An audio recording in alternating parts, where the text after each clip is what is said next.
Halo, di depan saya punya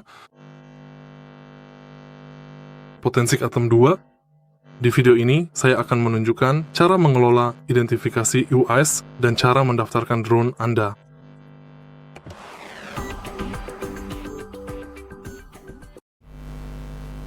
Pertama-tama, mari kita buka aplikasi Potensic dan masuk ke pengaturan. Masuk ke bagian keamanan dan gulir ke bawah sampai habis. Cari UAS Remote Identification dan masuk ke dalamnya. Sekarang, periksa hukum, peraturan, dan kebijakan lokal terkait penerbangan drone. Daftarkan drone dan verifikasi identitas Anda. Ketuk berikutnya. Masukkan jenis peralatan, ID registrasi Anda, ID operator, dan self-ID jika Anda mau. Setelah Anda mengaturnya, drone Anda akan terdaftar. Jika Anda merasa video ini bermanfaat, silakan beri like, komentar, dan subscribe.